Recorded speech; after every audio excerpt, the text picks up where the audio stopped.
Hey everyone, welcome back to another update on all things stimulus. I'm Logan. And I'm Edin. And today we're going to be going through PPP and some of the CARES Act stuff. So just to kind of kick it off with PPP 3.5, we know that the president's already passed it, which is good. However, I've talked to a couple clients that have been getting told that when they call up their local bank, that the bank already has so many applications in that they shouldn't even bother applying, because unless something crazy happens, which was the banker's words, they're not getting any money. So how should you navigate that? Is that true? This is, I think, the biggest part with PPP 3.5. The queue from the first one is so big that the first one ran out of money in less than 2 weeks, and even that was delayed because we didn't have guidance. Once we got guidance from the government, the banks just started putting in processing and money out. So then what happened is they kept saying, look, keep submitting your documentation, keep submitting. We're going to get an extension of this. And so a lot of people did. A lot of people who missed out on the first one ended up getting placed in queue. So the banks kept processing on the hopes that the second package would get passed.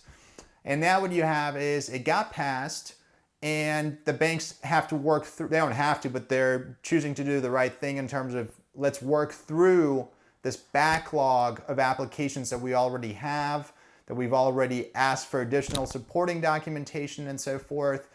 So what you're seeing is a lot of banks are saying, you know what, this is again a finite amount of money. We have a finite amount of human capital to process it, and the clock is ticking. Let's go through what we have, and then if we find out we have more money and we have more capacity, then we'll start taking new apps. So that's what's going on.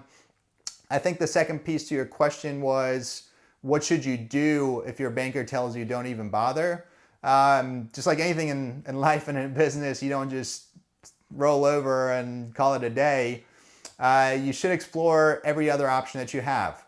So again, there is still small banks out there who are accepting non-clients who do have the capacity because they're not well known, right? So if you go to your well-known bank or even a regional bank, they have a big backlog.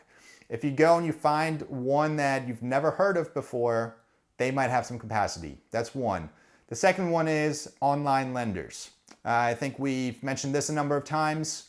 Cabbage has been on top of this since the get-go, and they have actually offered their service to some of these smaller banks to be the back office, right? So they're already doing the work behind the scenes. And what they're doing is they're taking in your application, processing it, and then doling it out to the banks that have the capacity. And then you have PayPal Capital, Intuit Capital. There's a handful of other digital solutions out there that apply to see what happens. I mean, that's the worst you can do right now. So it seems like if you're really looking for this money and you never applied the first round, try to find those smaller, really local banks, or go online to like the Cabbages, the PayPals, like those platforms that are going outside the box, because I heard a lot of good things about the first round with Cabbage. So it seems like they got their stuff together pretty well. So get a little scrappy and reach outside the box for this stuff. That's it. You got to keep trying until the money really runs out. And here's the other thing. A lot of people think that there's going to be another round of this. So if you keep waiting, you just keep going to the back of the line. So start submitting your application to 2 or 3 different places to at least be in line if we get another round. And who knows how long this is going to drag out. There might be another 2, 3, 4 rounds. So just put it in and be vigilant and be on top of your emails, because that's how they're communicating and asking for more documents. So let's talk about with the PPP for those sole proprietors. Like we mentioned this before a little bit about, there's a lot of confusion as far as what is going to be forgiven. So talk to us a little bit about how does a sole proprietor know how much is actually going to be forgiven if they're awarded PPP?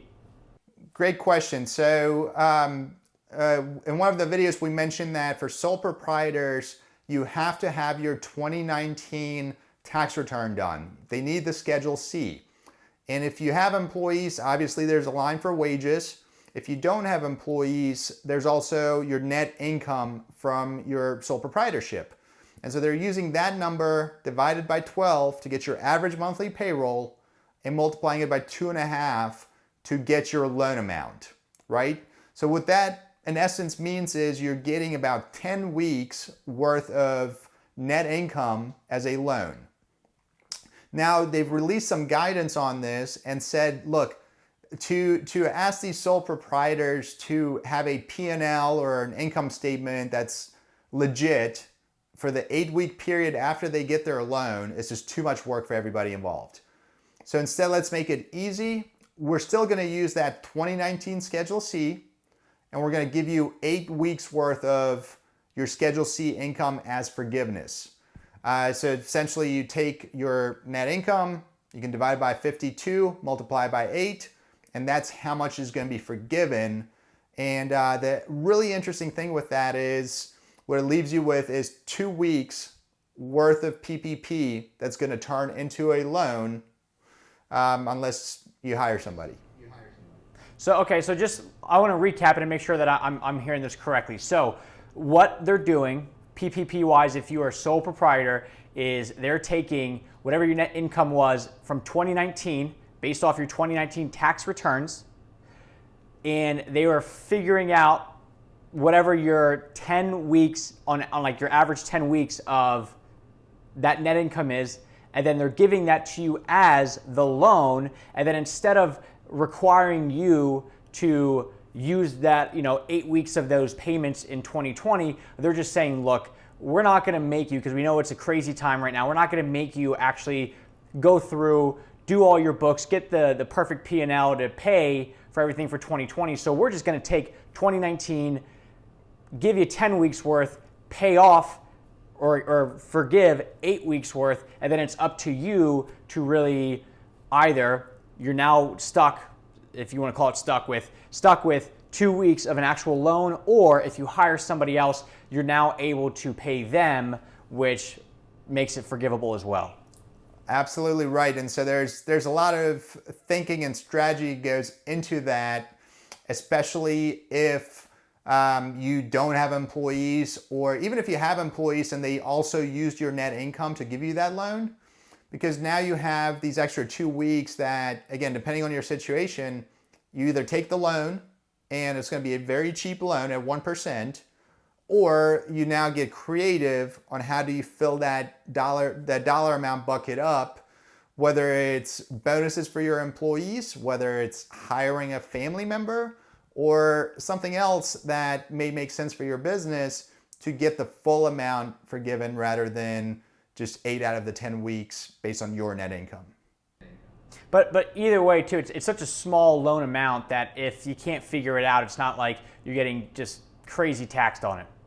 Well, it depends. I mean, I have sole proprietors that make $80,000 to $100,000 a year.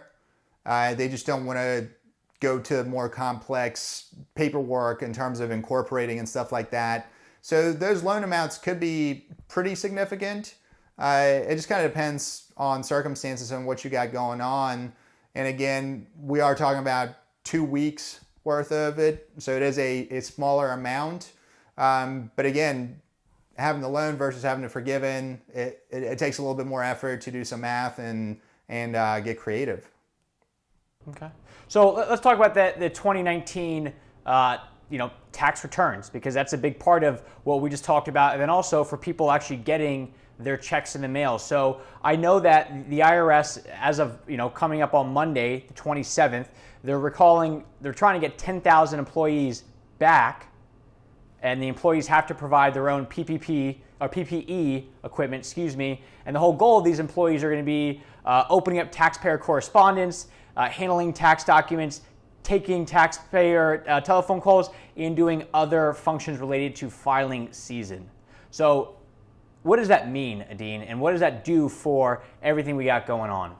Yeah, so what I think a lot of people misunderstand with the IRS is the way they operate is in central, basically a hub and spoke system, right? So they have central locations, essentially, if you think about a call center, where each call center has specific inbound mail that goes there.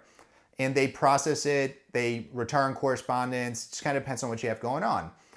When all of this started blowing up, the IRS did the right thing and said, hey guys and gals, go home. That's the safest thing to do right now, right?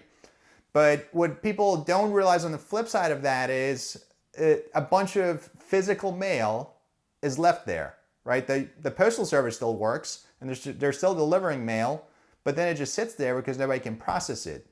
And those people that are at home, we don't want them to go in and pick up mail with your personal information on there and taking it to the grocery store as they're running their errands, taking it God knows where until they get home to actually open it, process it, and then hope that they, get it back to us with the right correspondence. So that's been the holdup. And what it really means is that some of us have correspondence going in that affects our 2018 or 2019 tax returns and could put those tax returns on hold. And now really the real effect of that is if your tax return's on hold, it's as if you didn't even file. And so you might not get your stimulus check because of that. So it's really because everybody dispersed for safety reasons. A lot of people that mailed stuff in related to their tax returns, they're now feeling, I guess, the consequences of that because they're not getting their checks. We just talked about if you're a sole proprietor with your PPP and they're basing everything off your 2019 taxes. So now you're stuck there. So them trying to bring back, thousands of employees should hopefully get the ball rolling again and get everything back on track as far as getting the money out to people. Yeah, that's the idea here in terms of getting everybody back, trying to work through mail.